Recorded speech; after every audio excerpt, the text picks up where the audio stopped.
नमस्कार, मैं डॉक्टर रजनीश कुमार आप सभी का एक बार फिर से हार्दिक स्वागत करता हूँ। हिंदी साहित्य का इतिहास सीरीज के अंतर्गत आज हम चर्चा करेंगे निर्गुण धारा के अन्य 4 प्रमुख कवियों के ऊपर, जिनमें कि धर्मदास, सुंदरदास, मलूकदास और अक्षर अनन्य जैसे निर्गुण कवि शामिल हैं। प्रिय विद्यार्थियों, इसके पहले भी हमने निर्गुण धारा के अंतर्गत 4 प्रमुख कवियों के बारे में चर्चा की थी। वो सभी चारों कवि पहली पीढ़ी के कवि थे। अब आप देखेंगे जिन कवियों पर हम चर्चा करने जा रहे हैं, वो एक तरीके से दूसरी पीढ़ी के कवि हैं। अब पहली पीढ़ी के कवि और दूसरी पीढ़ी के कवि का मतलब क्या है? तो आप देखेंगे कि दूसरी पीढ़ी में बहुत सारे ऐसे कवि हैं जो पहली पीढ़ी के शिष्य के तौर पर हैं। परीक्षाओं में कई बार पूछ लिया जाता है कि धर्मदास किसके शिष्य थे, सुंदरदास किसके शिष्य थे, मलूकदास किसके शिष्य थे, अक्षर अनन्य किसके शिष्य थे। तो आप देख रहे हैं कि इस पूरे वीडियो लेक्चर में दूसरी पीढ़ी के निर्गुण धारा की कवियों पर हम चर्चा करेंगे, जो कि आगामी UP TGT PGT Hindi, UGC net unit 2, CET PG entrance exam और असिस्टेंट प्रोफेसर जैसे परीक्षाओं के दृष्टिकोण से ये लेक्चर महत्वपूर्ण हो सकते हैं और आपके कॉन्सेप्ट भी क्लियर हो रहे होंगे। मुझे पूरा विश्वास है कि अब आप किसी भी प्रैक्टिस सेट को हल कर रहे होंगे तो बहुत सारे तथ्य इस इतिहास सीरीज से जरूर आपको मिल रहे होंगे। तो हम टॉपिक 22 तक पहुंच चुके हैं और मुझे पूरा विश्वास है, उम्मीद है कि आप सभी के लिए ये सीरीज काफी सहायक हो रही होगी। तो चलते हैं, हम बात करते हैं कि आचार्य रामचंद्र शुक्ल ने इन चारों निर्गुण कवियों के बारे में क्या लिखा हुआ है। सबसे पहले हम चर्चा करते हैं धर्मदास के ऊपर। आचार्य रामचंद्र शुक्ल धर्मदास के बारे में लिखते हैं, ये बांधवगढ़ के रहने वाले और जाति के बनिए थे। तो पहले तो आपको ध्यान में रखना है कि धर्मदास का जो जन्म स्थान था या फिर जहाँ के रहने वाले थे, उस जगह का नाम है बांधवगढ़। अब बांधवगढ़ आप देखेंगे अगर भौगोलिक दृष्टिकोण से, तो मध्य प्रदेश के उमरिया जिले में एक जगह है, जहां पर वर्तमान समय में एक नेशनल पार्क भी है। आप लोगों ने जीएस की तैयारी करते हुए जरूर पढ़ा होगा कि बांधवगढ़ में से वहां पर पशु पक्षी पाए जाते हैं। तो आपको ध्यान में रखना है कि हिंदी साहित्य में जो धर्मदास हैं, उनका संबंध बांधवगढ़ से है और ये जाति से बनिए थे। बाल्यावस्था में ही इनके हृदय में भक्ति का अंकुर था और ये साधुओं का सत्संग, दर्शन, पूजा, तीर्थाटन आदि किया करते थे। अब इस चीज को आपको यहाँ पर ध्यान में रखना है। सवाल पूछा जा सकता है कि ये कथन किस कवि के संदर्भ में है कि बाल्यावस्था में ही इनके हृदय में भक्ति का अंकुर था, ये साधुओं का सत्संग, दर्शन, पूजा, तीर्थाटन आदि किया करते थे। तो देखिए, यहाँ पर तो आप तुरंत बता देंगे कि ये धर्मदास के बारे में है, लेकिन अगर यही एग्जाम में क्वेश्चन आएगा और धर्मदास के साथ साथ तुलसीदास इत्यादि का नाम अगर शामिल रहेगा, तो ढेर सारे विद्यार्थी इसमें कंफ्यूज हो जाएंगे कि आखिरकार ये बात किसके संदर्भ में कही जा रही है। जब भी भक्ति की बात आती है तो तुलसीदास सभी कवियों में भारी पड़ जाते हैं, लेकिन यहाँ पर आप देखिए ये जो कथन है, ये धर्मदास के बारे में है कि धर्मदास बाल्यावस्था से यानी बचपन से ही भक्ति की तरफ आकर्षित थे। कारण ये था कि वो साधुओं के सत्संग में दर्शन करने जाते थे, पूजा और तीर्थाटन इत्यादि भी करते थे। मथुरा से लौटते समय कबीरदास के साथ इनका साक्षात्कार हुआ। हर व्यक्ति के जीवन में टर्निंग पॉइंट आता है। धर्मदास के जीवन में भी टर्निंग पॉइंट आया कि जब वो मथुरा से लौट रहे थे। हालांकि रहने वाले थे वो बांधवगढ़ के, मध्य प्रदेश के, लेकिन उनका आना जाना उत्तर प्रदेश में भी था। वो मथुरा से जब लौट रहे थे तो कबीरदास से इनका साक्षात्कार हुआ, यानी कि मिलन हुआ। उन दिनों संत समाज में कबीर की पूरी प्रसिद्धि हो चुकी थी। जब धर्मदास कबीर से मिलते हैं तो संत समाज में कबीर को सब लोग जान रहे थे, उनकी प्रसिद्धि हो चुकी थी। कबीर के मुख से मूर्ति पूजा, तीर्थाटन, देवार्चन आदि का खंडन सुनकर इनका झुकाव निर्गुण संत मत की ओर हुआ। आप देख रहे हैं कि नामदेव के बाद धर्मदास एक ऐसे कवि यहाँ पर दिखाई पड़ रहे हैं जिनका झुकाव पहले सगुण मार्ग की तरफ था, लेकिन बाद में कबीर से मिलने के बाद उनका झुकाव निर्गुण की तरफ हो गया है। अंत में ये कबीर से सत्य नाम की दीक्षा लेकर उनके प्रधान शिष्यों में हो गए और संवत 1575 में कबीर के परलोकवास पर उनकी गद्दी इन्हीं को मिली। तो ये भी तथ्य आपको ध्यान रखना है कि कबीर के मरने के बाद उनकी गद्दी पर कौन बैठा? तो नाम है धर्मदास। सवाल पूछा जा चुका है यूपी, टीजीटी, पीजीटी इत्यादि एग्जाम में कि कबीर के मरने के बाद उनकी गद्दी पर किसको बैठने का मौका मिला या फिर कौन अधिकारी हुआ? तो आपको ध्यान में रखना है कि धर्मदास है। और जिस दूसरी पीढ़ी की चर्चा मैं कर रहा था कि शिष्यों वाली पीढ़ी रही है, तो आपने देखा यहाँ पर कि धर्मदास कबीर से सत्य नाम की दीक्षा लेकर उनके प्रधान शिष्यों में हो गए और बाद में उनकी गद्दी को भी संभाला। कबीरदास के शिष्य होने पर इन्होंने अपनी सारी संपत्ति जो बहुत अधिक थी लुटा दी। कैसे इनकी संपत्ति अधिक थी? क्योंकि ये जाति से बनिए थे। यानी उस जमाने में आप देखेंगे कि व्यापार करने वाली जाति से इनका संबंध था। इसी तरीके से हमने इसके पहले भी नानक इत्यादि के बारे में चर्चा की थी। वहां पर भी आपने देखा कि उनका बहुत सारा परिवार व्यापार में लगा हुआ था। यहाँ पर धर्मदास को भी आप देख रहे हैं कि उनके पास बहुत सारी संपत्ति थी, लेकिन वो कबीरदास से इतने प्रभावित थे कि धन संपत्ति से उनका एकदम से जुड़ाव मिट गया था और उन्होंने इसे क्या कर दिया? लोगों में बांट दिया। वर्तमान समय के अगर टाटा हम कहें तो गलत नहीं होगा धर्मदास को। उन्होंने पूरी संपत्ति लुटा दी एक तरीके से। आगे लिखते हैं कि ये कबीरदास की गद्दी पर 20 वर्ष के लगभग रहे और अत्यंत वृद्ध होकर इन्होंने शरीर छोड़ा। यानी कबीरदास की गद्दी पर लगातार ये 20 वर्ष तक उसको संभालते रहे। ये भी फैक्चुअल तथ्य है, आपको ध्यान में रखना है। सवाल पूछा जा सकता है कि धर्मदास ने कबीरदास की गद्दी पर कितने सालों तक अपना कब्जा जमाया रखा या फिर उस पे वो बैठे रहे। तो 20 साल आप जरूर इसको ध्यान में रखिए। आगे है कि इनकी शब्दावली का भी संतों में बड़ा आदर था। देखने में एक बड़ा ही छोटा वाक्य है, लेकिन ये सवाल पूछा जा सकता है। कई बार इस तरीके से आचार्य रामचंद्र शुक्ल के कथन पूछे जा चुके हैं कि किसके संदर्भ में। मान लीजिए सवाल पूछ लिया जाता है कि इनकी शब्दावली का भी संतों में बड़ा आदर है, तो यहाँ पर बड़ा कंफ्यूजन हो जाएगा कि किसके बारे में बात कही जा रही है, धर्मदास है कि कबीरदास है कि रैदास है, कौन है?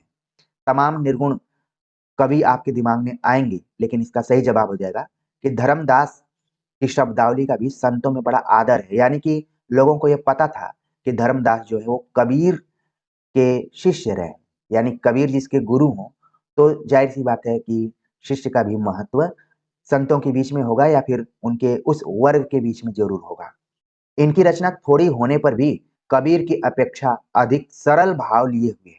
उसमें कठोरता और कर्कशता नहीं है।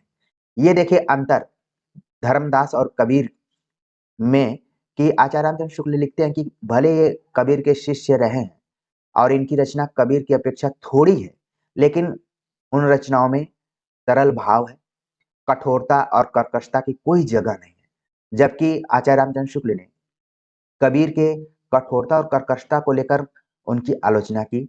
उन्होंने कहा कि इस बात को हम अच्छे से भी कर सकते थे, सरल भाव से भी कर सकते थे, लेकिन कबीरदास ने दूसरा रास्ता अपनाया था। लेकिन धर्मदास आप देख रहे हैं कि थोड़ा सा कबीर से अलग है, खासतौर से कठोरता को लेकर, और कर्कशता उनके अंदर बिल्कुल नहीं है। इन्होंने पूर्वी भाषा का भी व्यवहार किया है। इनकी अनुक्तियों के व्यंजक चित्र अधिक मार्मिक हैं, क्योंकि इन्होंने खंडन मंडन से विशेष प्रयोजन न रखकर प्रेम तत्व को लेकर अपनी वाणी का प्रसार किया है। तो धर्मदास को आप देख रहे हैं कि क्या क्या अंतर है। इनकी बोलियों में पूर्वी भाषा का भी व्यवहार किया गया है और अनुक्तियों के व्यंजक चित्र अधिक मार्मिक हैं। इन्होंने खंडन मंडन पर बहुत ज्यादा जोर नहीं दिया, बल्कि उसके स्थान पर प्रेम तत्व को केंद्र में रखा और अपनी वाणी का प्रसार किया। उदाहरण के लिए कुछ पद हैं जो कि परीक्षाओं के दृष्टिकोण से बहुत ही महत्वपूर्ण है। मुझे याद आता है कि डीएसएसबी पीजीटी में एक बार ये क्वेश्चन पूछा जा चुका था कि किसकी पंक्तियां हैं। झरि लागे महलिया गगन गहराए, खन गरजे खन बिजुली चमके, लहर उठे शोभा बरन न जाए, सुन्न महल से अमृत बरसे, प्रेम आनंद हुए साधु नहाय, खुली केवरिया मिटी अंधियरिया, धन सतगुर जिन दिया लखाए, धर्मदास बिनवय कर जोरी, सतगुरु चरण में रहत समाए।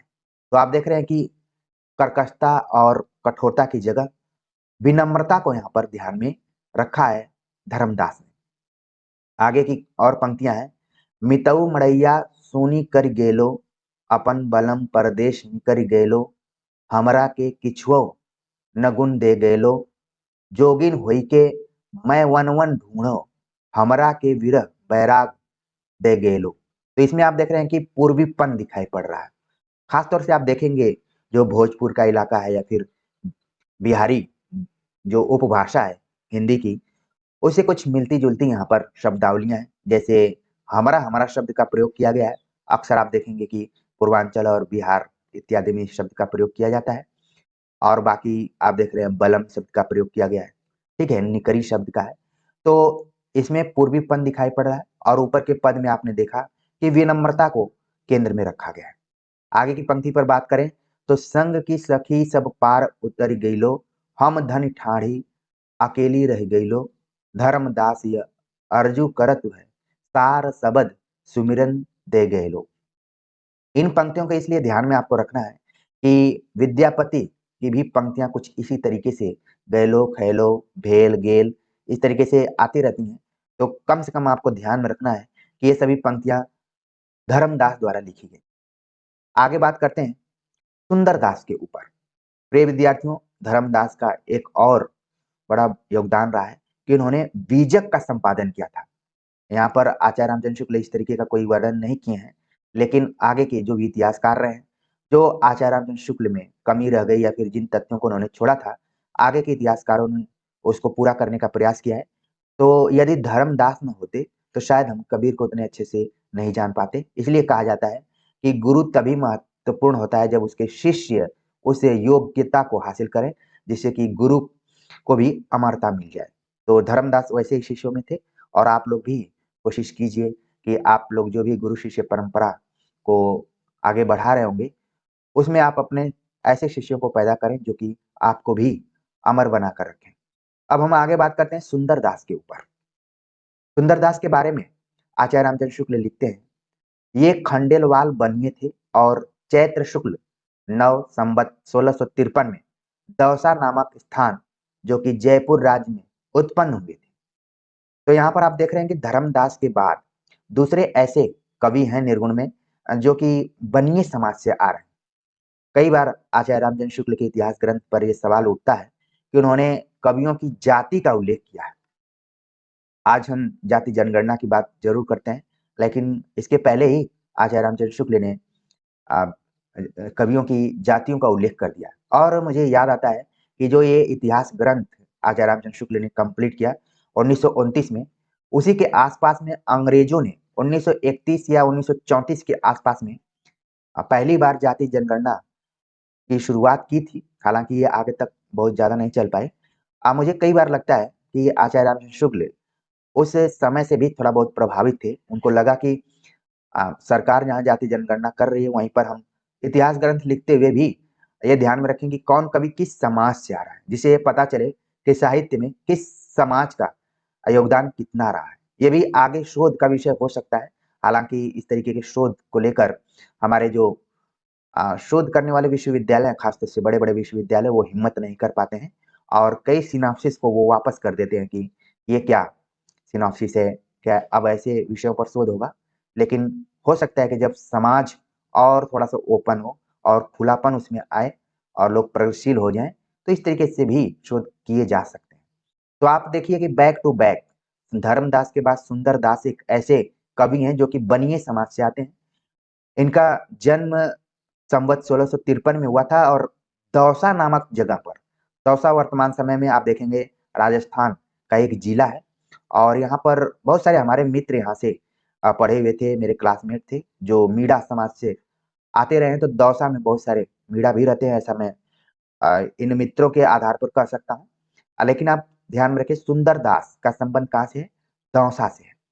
इनके पिता का नाम परमानंद और माता का नाम सती था।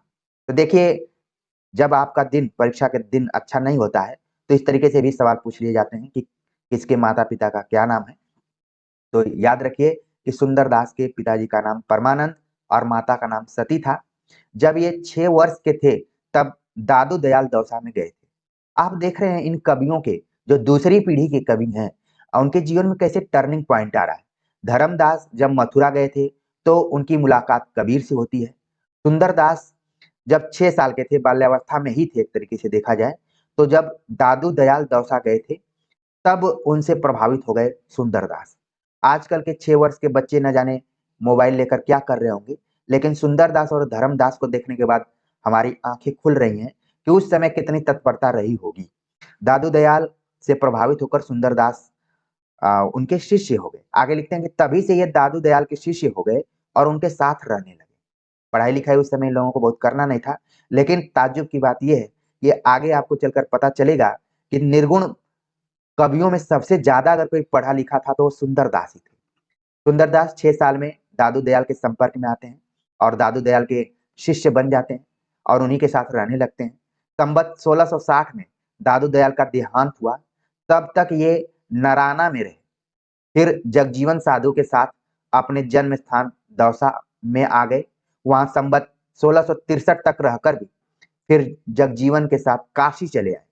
आप देख रहे हैं कि दादू दयाल के बाद इनके मित्रवत साधु रहे जगजीवन। उनके साथ इन्होंने कुछ पर्यटन टाइप का किया है, यहाँ से वहां तक जाने का प्रयास किया है और जगजीवन के साथ ही ये काशी चले आए। काशी जो वर्तमान समय में वाराणसी है। अब जो काशी आ गया तो समझिए कि वो पढ़ेगा लिखेगा जरूर। तो यहाँ पर क्या हुआ कि वहां 30 वर्ष की अवस्था तक ये संस्कृत, व्याकरण, वेदांत और पुराण आदि पढ़ते रहे। अभी तक जितने भी निर्गुण कवियों के बारे में हमने बात किया, सभी व्यावहारिक शिक्षा पर जोर देते रहे। लेकिन यहाँ पर आप देख रहे हैं कि सुंदरदास दौसा से चलकर काशी आए और काशी में 30 वर्ष की अवस्था में, अभी जो भी हमारे विद्यार्थी इस उम्र में प्रतियोगी परीक्षाओं की तैयारी कर रहे होंगे, उनको बिल्कुल हताश निराश नहीं होना है। सुंदरदास से थोड़ा बहुत कुछ सीखना है कि 30 वर्ष की अवस्था में मैं तो सुंदरदास से भी सीखता हूँ और बुद्ध से भी सीखता हूँ कि उनको भी बहुत जल्दी ज्ञान प्राप्त नहीं हुआ था, बल्कि एक खास उम्र में जाकर ही उनको ज्ञान की प्राप्ति हुई। तो बस ज्यादा लेट ना हो, 30 वर्ष 32 वर्ष तक आप पढ़कर कोई न कोई नौकरी ले लें और इसमें सरकार भी इस तरीके से कुछ काम करे कि ज्यादा युवाओं को पढ़ना ना पड़े। 30 वर्ष की अवस्था तक ये संस्कृत, व्याकरण, वेदांत और पुराण आदि पढ़ते रहे। संस्कृत के अतिरिक्त ये फारसी भी जानते थे। ये देखिए टर्निंग पॉइंट यहाँ पर है। सुंदरदास सुंदरदास ने जहाँ भारतीय ज्ञान परंपरा को पढ़ा, वहीं पर दूसरी तरफ उन्होंने फारसी की भी जानकारी रखी। काशी से लौटने पर ये राजपूताने के फतेहपुर शेखावटी नामक स्थान पर आ रहे। वहां के नवाब अलिफ खां इन्हें बहुत मानते थे। इनका देहांत कार्तिक शुक्ल 8 संवत 1746 को सांगानेर में हुआ। तो सुंदरदास के बारे में जो तथ्यात्मक जानकारियां थी, खासतौर से जगहों को आप ध्यान में रखिए कि ये दौसा में भी रहे, नराना में भी रहे, ठीक है। इसके बाद ये काशी चले आए।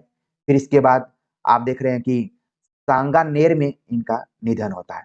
तो ये कुछ जगहें हैं सुंदरदास से रिलेटेड जो कि परीक्षाओं में पूछी जा सकती हैं और आपको ध्यान में भी रखना चाहिए। तो सुंदरदास के बारे में और भी बहुत सारी चीजें हैं। इनका नाम सुंदरदास क्यों पड़ा, इसके पीछे भी तर्क है। इनका दिल डौल बहुत अच्छा, रंग गोरा और रूप बहुत सुंदर था। वर्तमान समय में जब विवाह के लिए लड़कियों का सब कुछ जाता है बायोडाटा, तो वहां पर बताया जाता है कि ये चीजें हैं, लेकिन यहाँ पर आप देख रहे हैं उल्टा है। सुंदरदास के बारे में इस बात को कहा जा रहा है कि इनका दिल डौल बहुत अच्छा, रंग गोरा और रूप बहुत सुंदर था। स्वभाव अत्यंत कोमल और मृदुल था। ये बाल ब्रह्मचारी थे और स्त्री की चर्चा से सदा दूर रहते थे। ये सुंदरदास के बारे में आपको बड़ा ध्यान में रखना है कि न जाने स्त्री की चर्चा से बहुत दूर रहा करते थे। निर्गुण पंथियों में यही एक ऐसे व्यक्ति हुए हैं जिन्हें समुचित शिक्षा मिली थी और जो काव्य कला की रीति आदि से अच्छी तरह परिचित थे। ये कथन बड़ा ही इंपॉर्टेंट है। यहाँ से आप नोट कर सकते हैं कि ये बात किसके संदर्भ में कही जा रही है। तुरंत आपको ध्यान में रखना है कि सुंदरदास के बारे में बात कही जा रही है कि निर्गुण पंथियों में यही एक ऐसे व्यक्ति हुए हैं जिन्हें समुचित शिक्षा मिली और जो काव्य कला की रीति आदि से अच्छी तरह परिचित थे। अतः इनकी रचना साहित्यिक और सरस है। ये कथन छोटा है, लेकिन देखेंगे आप परीक्षाओं में पूछा जा सकता है कि किसके बारे में बात कही जा रही है कि इनकी रचना साहित्यिक और सरस है, किस निर्गुण कवि के बारे में बात कही जा रही है। तो वह सुंदरदास। भाषा भी काव्य की मझी हुई ब्रज भाषा है। भक्ति और ज्ञान चर्चा के अतिरिक्त नीति और देशाचार आदि पर भी इन्होंने बड़े सुंदर पद कहे हैं। और संतों ने केवल गाने के पद और दोहे कहे, पर इन्होंने सिद्धहस्त कवियों के समान बहुत से कवित्त और सवैये रचे। ये सुंदरदास को अन्य संत कवियों से अलग करता है कि जहां पर संतों ने केवल गाने के पद गाए, यानी जिसको हम बोलते हैं गेय पद, और दोहे छंद का प्रयोग किए, लेकिन सुंदरदास ने थोड़ा सा अपने को विशेष बनाया। इन्होंने सिद्धहस्त कवियों के समान बहुत से कवित्त और सवैये रचे हैं। यूं तो छोटे मोटे इनके अनेक ग्रंथ हैं, पर सुंदर विलास ही सबसे अधिक प्रसिद्ध है, जिसमें कवित्त सवैये ही अधिक है। अच्छा, यहाँ पर आप एक चीज देखिए, कई किताबों में हमने देखा है ये सुंदर विलास नाम से इनके ग्रंथ की चर्चा की जाती है, लेकिन यहाँ पर आप देख रहे हैं कि सुंदर विलाप लिखा हुआ है। ठीक है, तो आप लिख करके दोनों रचनाओं को ध्यान में रखिए। जो अगर आचार्य रामचंद्र शुक्ल को ध्यान में रखते हुए एक्सपर्ट पेपर बनाएगा, वो सुंदर विलाप लिख सकता है, और जो वन लाइनर किताबों को लेकर बनाएगा वो सुंदर विलास लिख सकता है। इन दोनों रचनाओं को लेकर थोड़ा बहुत आप देख रहे हैं कि असमंजस की स्थिति हो सकती है। अभी यहाँ पर ध्यान में रखिए कि सुंदर विलाप और सुंदर विलास दोनों रचनाएं सुंदर दास की हैं। ज्यादा मेहनत नहीं करना है, सुंदर सुंदर दोनों में लगा हुआ है। ठीक है, और ये रचना कैसी है, जिसमें कवित्त और सवैये ही अधिक है। इन कवित्त सवैयों में यमक, अनुप्रास और अर्थालंकार आदि की योजना बराबर मिलती है। इनकी रचना काव्य पद्धति के अनुसार होने के कारण संतों की रचना से भिन्न दिखाई पड़ती है।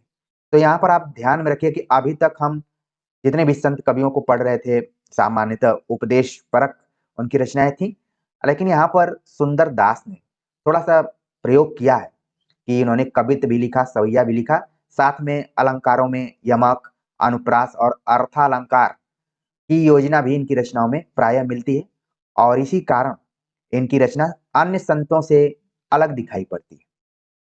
संत तो ये थे ही, पर कवि भी थे। अब मान लीजिए इतना दूर तक एक कथन आ जाता है और उसमें कबीर दास, धर्मदास, सुंदरदास, रैदास, तमाम दासों को रख दिया जाता है, तो बहुत सारे विद्यार्थी कंफ्यूज हो जाएंगे। प्रिय विद्यार्थियों, इस तरीके की बातें आपको कोचिंग में भी नहीं बताने वाले मिल पाएंगे, क्योंकि उनको बैच चलाने हैं और उनके पास समय नहीं है। और देखिए, मैं ठहर कर और बहुत जोर देकर आपको बातें बता रहा हूँ कि ये एक-एक वाक्य हमारी परीक्षाओं के दृष्टिकोण से कितने महत्वपूर्ण हैं। मान लीजिए इतना ही दूर तक एक कथन पूछ लिया जाता है कि संत तो ये थे ही, पर कवि भी थे। अब आप लोग हमारे साथ यहाँ पढ़ रहे हैं तो तुरंत आप बता देंगे कि ये सुंदर दास के बारे में बात कही जा रही है। लेकिन अगर ऑप्शन दे दिया जाता 4-5 ठो और सभी निर्गुण कवि होते, तो शायद आप वहाँ पर कन्फ्यूज हो जाते। ठीक है ना? लेकिन अब नहीं कन्फ्यूज होंगे। अपने कॉपी पर आप नोट कर लेंगे कि ये बात आचार्य रामचंद्र शुक्ल ने सुंदर दास के बारे में कही हुई है। आगे लिखते हैं, इससे समाज की रीति नीति पर इनकी बड़ी विनोदपूर्ण उक्तियां हैं। ये भी कथन महत्वपूर्ण है आगे का भी, कि किसके बारे में, सुंदर दास के बारे में। जैसे गुजराज पर आभड़ छीत अतीत सो होत बिलसार और कुकर चाट हाड़ी, मारवाड़ पर वृक्ष न नीरन उत्तम चीर सुदेशन में गत देश है, मारू दक्षिण पर राधत प्याज बिगाड़त नाच न आवत लाज, करे सब भक्षण पूरब देश पर ब्राह्मण क्षत्रिय वैश्यरु शूद्र चारों ही वर्ण के मच्छ बघारत। तो आप देख रहे हैं कि इनकी रचनाओं में जो भी विनोदपूर्ण उक्तियां हैं, वो भी आम जनता पर काफी उसको प्रभावित करने वाली, जो समाज है और उस पर भी काफी प्रभाव डालने वाली पंक्तियां रही हैं, और उदाहरण दिया गया अलग अलग। इन उदाहरणों को आप कोशिश करें कि याद कर सकते हैं या फिर अपने दिमाग में रख सकते हैं। इनकी रचना के कुछ नमूने नीचे दिए जाते हैं।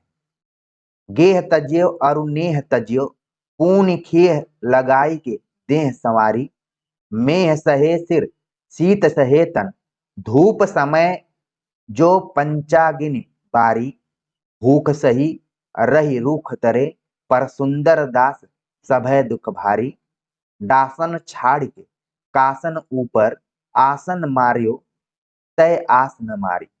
तो इन पंक्तियों को ध्यान में रखिए कि ये सभी पंक्तियां सुंदर दास की हैं।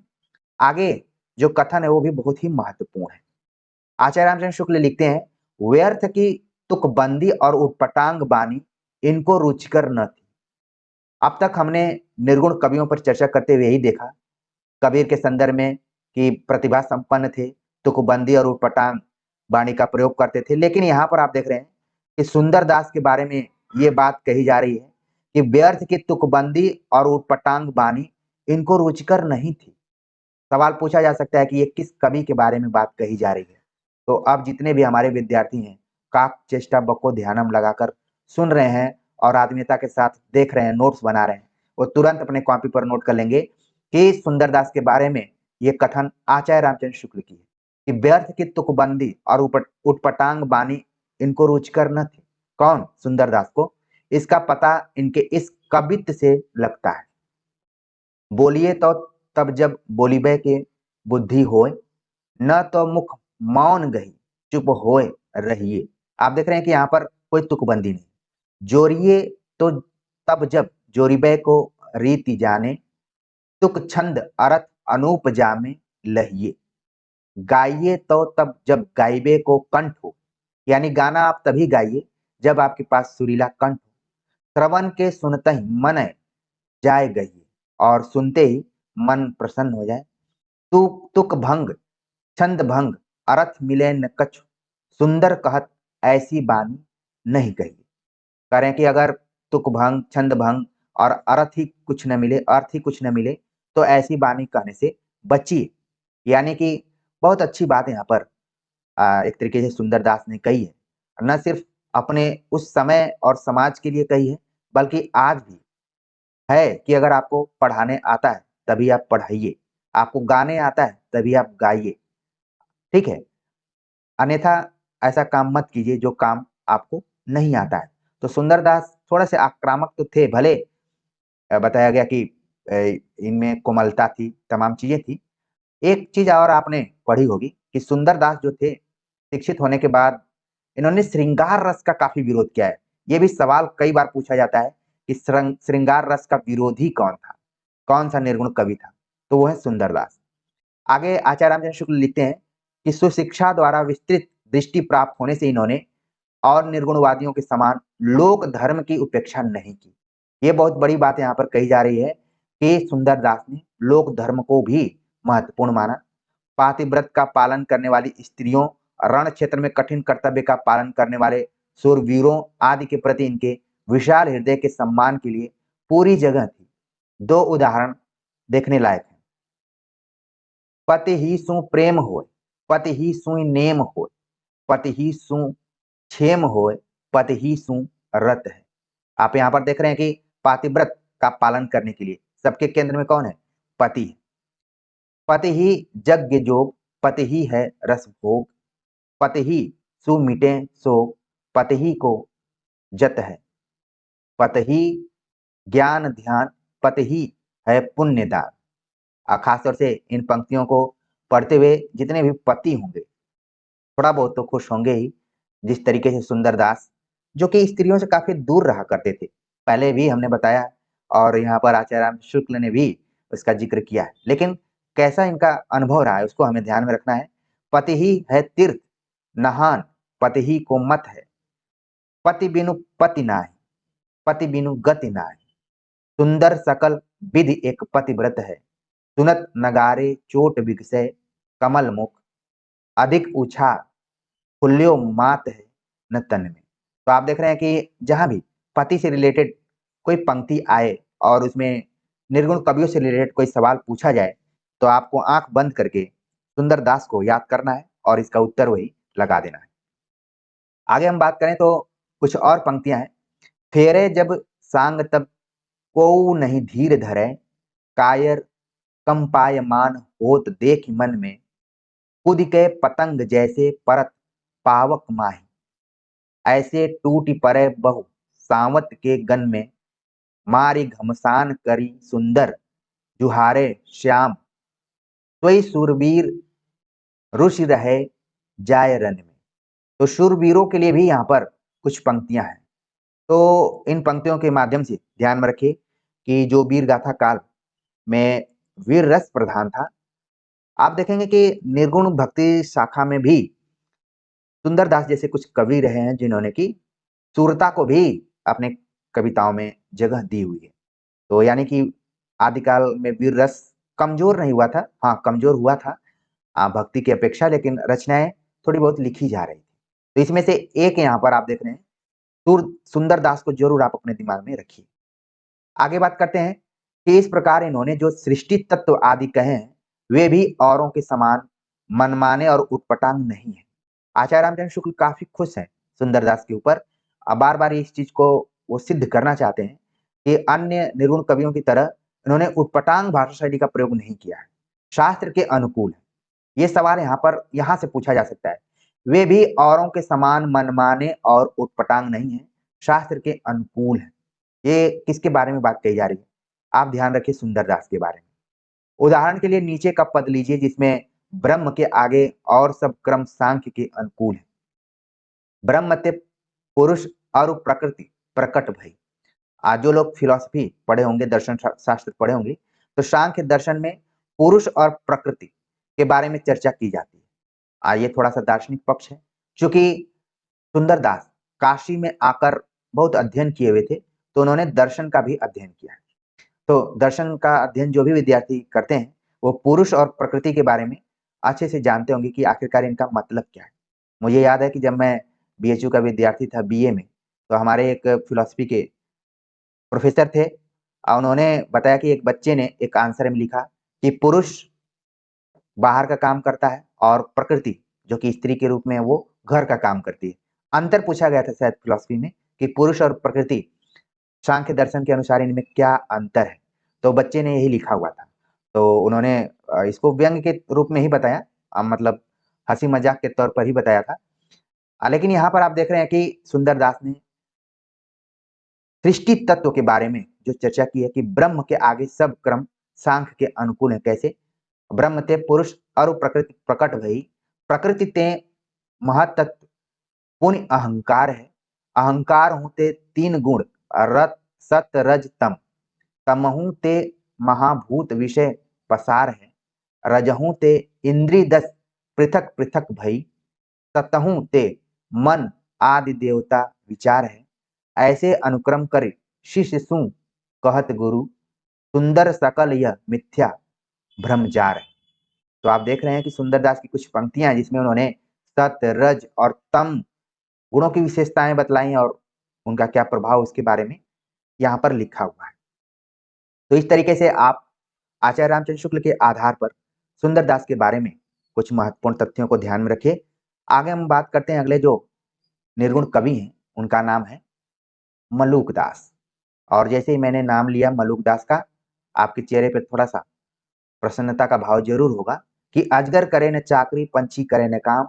दास मलूका कह गई सबको दाता राम। तो बहुत सारे लोग हैं जो इस मंत्र को फॉलो करते हैं, जिसको आलोचकों ने कहा आलसियों का यह मूल मंत्र है मलूक दास के बहाने। आचार्य रामचंद्र शुक्ल मलूक दास के बारे में लिखते हैं, मलूक दास का जन्म लाला सुंदरदास खत्री के घर में वैशाख कृष्ण 5 संवत 1631 में कड़ा जिला इलाहाबाद में हुआ। तो यहाँ पर आप देख रहे हैं मलूक दास के पिताजी सुंदरदास। ध्यान में रखिए, इसके पहले हमने सुंदरदास के बारे में चर्चा की है, लेकिन मलूक दास का भी कहीं न कहीं सुंदरदास से जिक्र है, लेकिन वो सुंदरदास नहीं है जो यहाँ पर है। सुंदरदास खत्री मलूक दास के पिता थे, जो सामान्य ही व्यक्ति थे। उनके घर में हुआ वैशाख कृष्ण 5 संवत 1631 में कड़ा जिला इलाहाबाद। कड़ा बहुत सारे बच्चे प्रयागराज में रहकर तैयारी करते हैं, तो वो एक कड़ा शब्द को जरूर ध्यान में रखे होंगे, ऐतिहासिक जगह रही है।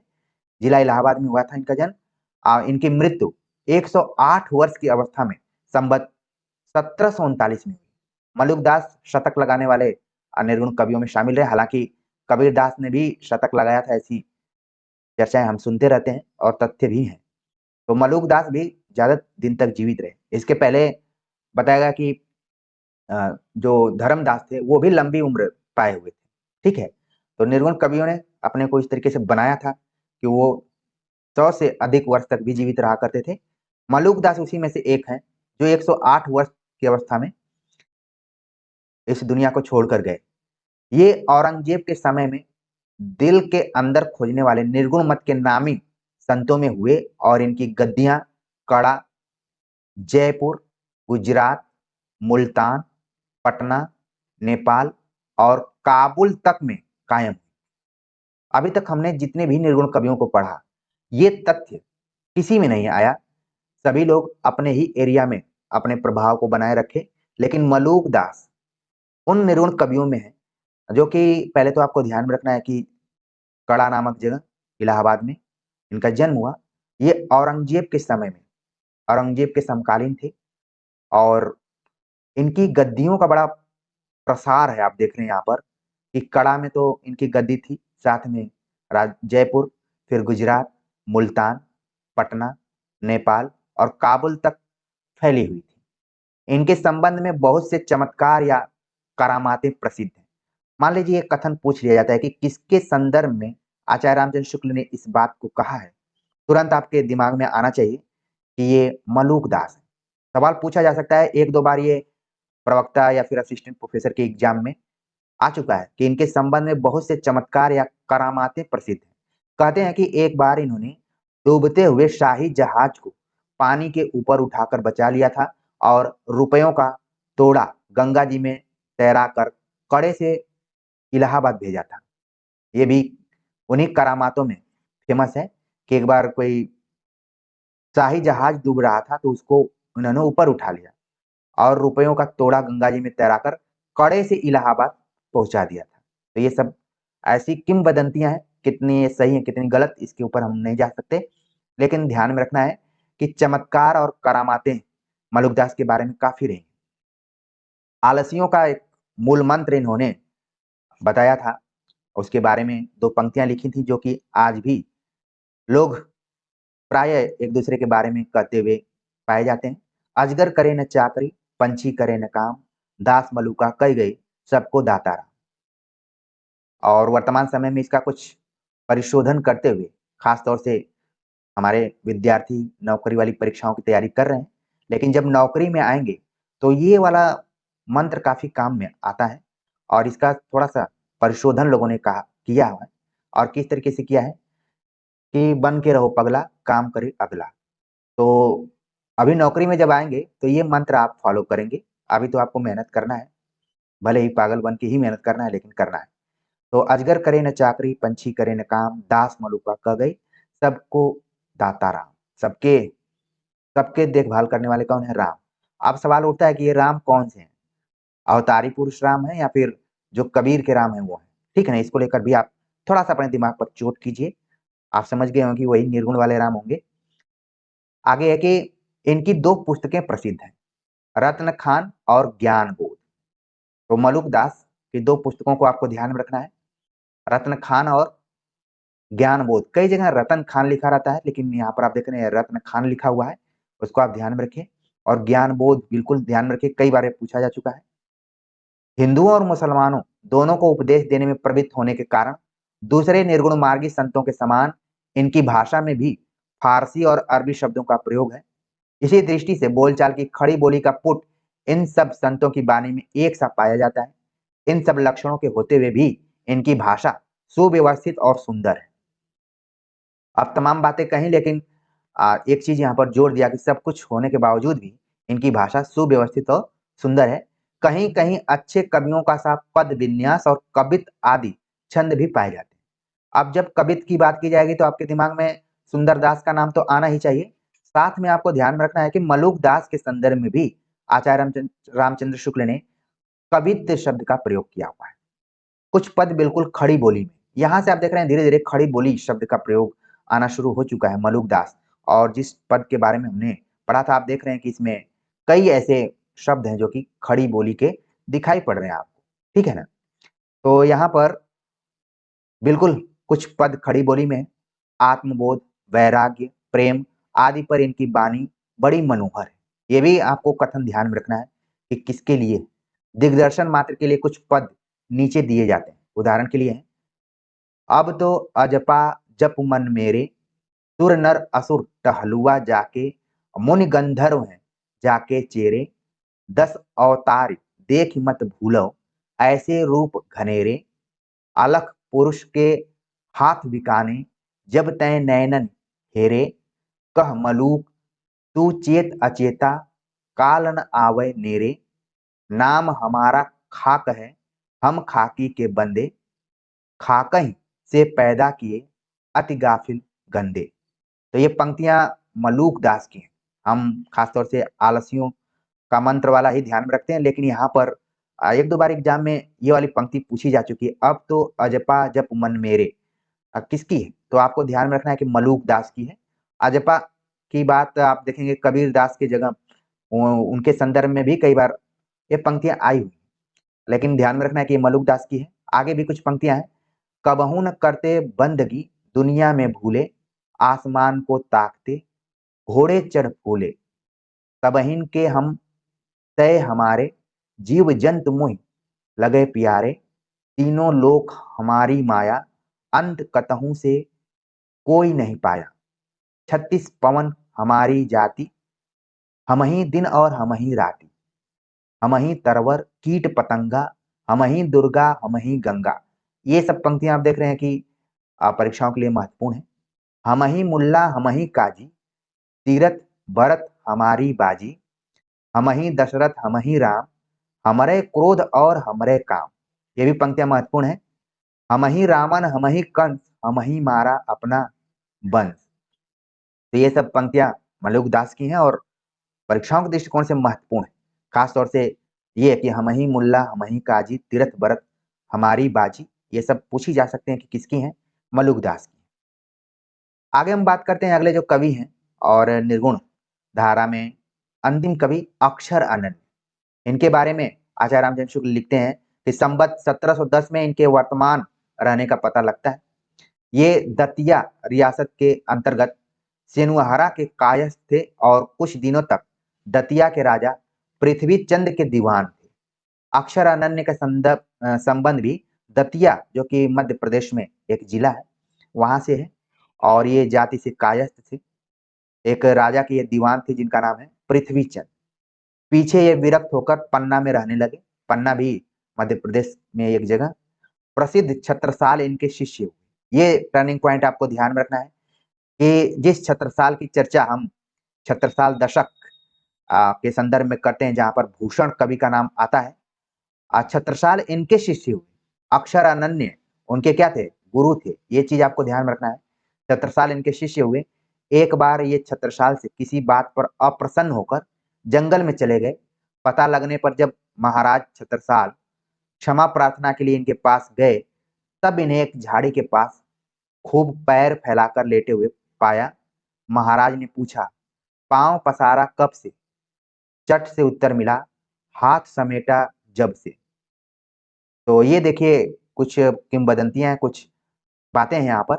अक्षर अनन्य और छत्रसाल दशक के आपस में छत्रसाल के संबंध कैसे रहे, कितने अच्छे रहे। छत्रसाल काफी मुझे अच्छे राजाओं में लगे, क्योंकि मैंने देखा कि भूषण के बहंगी यानी जो उनकी डोली थी उसमें भी कंधा देने का प्रयास किया था। इसलिए भूषण कंफ्यूज हो गए कि मैं किसका बखान करूं, छत्रसाल का करूं या फिर शिवाजी का करूं, किसका करूं, समझ में नहीं आ रहा है। तो छत्रसाल अच्छे हृदय के व्यक्ति प्रतीत होते हैं, क्योंकि आजकल बहुत कम आपको इस तरीके से शासक मिलेंगे जो क्षमा प्रार्थना के लिए जाते हो अपने गुरुओं के पास या फिर अपने जो भी साधु संत होंगे।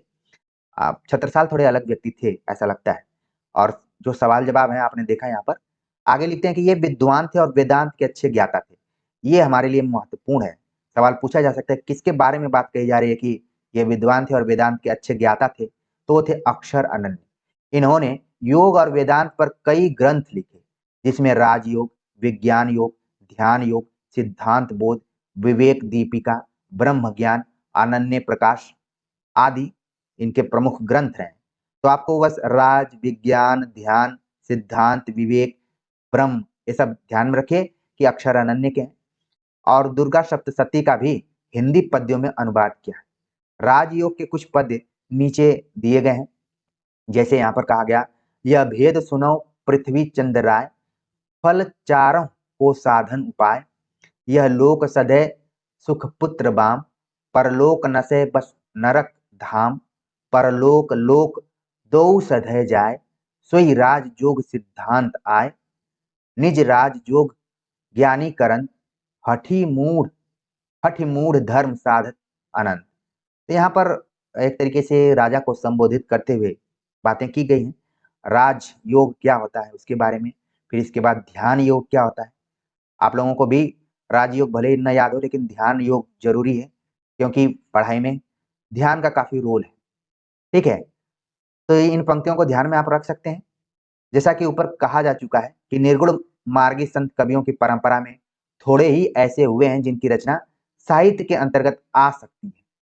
बार बार आप देख रहे हैं, आदिकाल से लेकर भक्ति काल के निर्गुण धारा में तक आचार्य रामचंद्र शुक्ल साहित्य के अंतर्गत कौन सी रचना आ सकती है, कौन सी रचना नहीं आ सकती है, उस पर उनकी नजर बनी हुई। लिख रहे हैं कि निर्गुण मार्गी संत कवियों की परंपरा में थोड़े ही ऐसे हैं जिनकी रचना साहित्य के अंतर्गत आ सकती है। शिक्षितों का समावेश कम होने से इनकी बानी अधिकतर सांप्रदायिकों के ही काम की है। उसमें मानव जीवन की भावनाओं की वह विस्तृत व्यंजना नहीं है जो साधारण जन समाज को आकर्षित कर सके। इस प्रकार के संतों की परंपरा यद्यपि बराबर चलती रही थी और एक नए पंथ निकलते रहे, पर देश के सामान्य साहित्य पर उनका कोई प्रभाव न रहा। दादू दयाल की शिष्य परंपरा में जगजीवन दास या जगजीवन साहब हुए, जो संबत 1818 के लगभग वर्तमान थे। ये चंदेल ठाकुर थे और कोटवा बाराबंकी के निवासी थे। इन्होंने अपना एक अलग सत्यनामी संप्रदाय चलाया, जो कि आपको ध्यान में रखना है। सत्यनामी संप्रदाय के संबंध किससे है? वो दादू दयाल की शिष्य परंपरा में रहे जगजीवन दास की।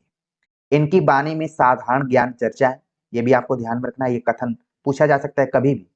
इनके शिष्य दूलम दास हुए, जिन्होंने एक शब्दावली लिखी, और उनके शिष्य तोंवर दास और पहलवान दास हुए। तुलसी साहब, गोविंद साहब, भीखा साहब, पलटू साहब आदि अनेक संत हुए हैं। प्रयाग के वेलवेडियर प्रेस ने इस प्रकार के बहुत से संतों की बानियां प्रकाशित की। तो यहाँ पर आपको ध्यान में रखना है कि संतों की बानियां का प्रकाशन किस प्रेस ने किया है, ये आपको ध्यान में रखना है। वेलवेडियर प्रेस, जो कि प्रयागराज में है, उसने काम किया है। जो संत हाशिए पर है, जिनकी अलग अलग मठ है। वर्तमान समय में आप देखेंगे कि जिस इलाके से मेरा भी संबंध रहा है, आप नाम सुने होंगे, अगर नहीं भी सुने होंगे तो आगे आप जरूर सुन लेंगे इसको। हथियाराम मठ, इसके साथ ही भुड़कुड़ा मठ, यहाँ पर भी संत कवियों का संबंध रहा है और इनके ऊपर कई रिसर्च किए गए। वेलवेडियर प्रेस का संबंध इन्हीं संत कवियों से रहा है, जिसने इनकी बानियां प्रकाशित की, जो कि प्रयाग से प्रकाशित हुई। ये आपकी परीक्षाओं के दृष्टिकोण से है। अगर कोई बहुत ही भावुक एक्सपर्ट अगर क्वेश्चन बनाता है और संतों से उसका संबंध है, तो सवाल पूछा जा सकता है, और यही सवाल बहुत कठिन हो जाएगा। लेकिन यहाँ पर जो भी विद्यार्थी जुड़े हुए हैं, अब वो आसानी से इसका उत्तर दे पाएंगे। आखिर में निर्गुण धारा के अंतर्गत आचार्य रामचंद्र शुक्ल लिखते हैं कि निर्गुण पंथ के संतों के संबंध में यह अच्छी तरह समझ रखना चाहिए कि उनमें कोई दार्शनिक व्यवस्था दिखाने का प्रयत्न व्यर्थ है। उन पर द्वैत, अद्वैत, विशिष्टाद्वैत आदि का आरोप करके वर्गीकरण करना दार्शनिक पद्धति की अनभिज्ञता प्रकट करेगा। उनमें जो थोड़ा बहुत भेद दिखाई पड़ेगा, वह उन अवयवों की न्यूनता या अधिकता के कारण जिनका मेल करके निर्गुण पंथ चला है। जैसे किसी में वेदांत के ज्ञान तत्व का अवयव अधिक मिलेगा, किसी में योगियों के साधना तत्व का, किसी में सूफियों के प्रेम तत्व का, और किसी में व्यावहारिक ईश्वर भक्ति का। तो यानी कि आप देख रहे हैं कई इसमें न भाषा में केवल पंचमेल खिचड़ीपन है, बल्कि आप विचारों में भी देखेंगे तो बहुत सारे विचारों का क्या है, मेल है। यह दिखाया जा चुका है कि निर्गुण पंथ में जो बहुत थोड़ा बहुत ज्ञान पक्ष है, वह वेदांत से लिया गया है। ये चीज आपको ध्यान में रखना है। जो प्रेम तत्व है वो सूफियों का है, न कि वैष्णवों का। प्रेम तत्व उन्होंने सूफियों से लिया है, वैष्णवों से नहीं लिया है। अहिंसा और प्रपत्ति के अतिरिक्त वैष्णव तत्व का और कोई अंश उसमें नहीं है। तो आपको अहिंसा और प्रपत्ति ध्यान में रखना है कि उसका प्रभाव वैष्णव तत्व से है। ये कई बार सुमेलित वाले क्वेश्चन में पूछा जा सकता है, या फिर वन लाइनर में भी पूछा जा सकता है, बिल्कुल ध्यान में रखिए।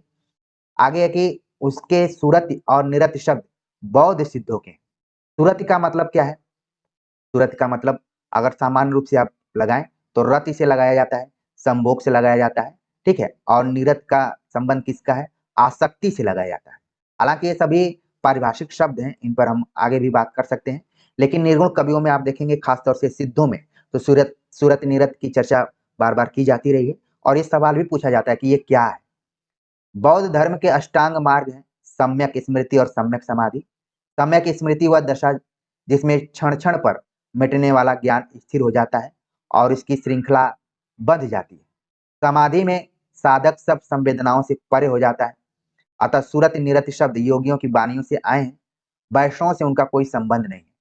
यहाँ पर आप देख रहे हैं कि आचार्य रामचंद्र शुक्ल ने कैसे अलग किया है वैष्णवों और निर्गुण का जो आपस में संबंध है कि कौन-कौन से तत्व कहाँ से लिए गए हैं।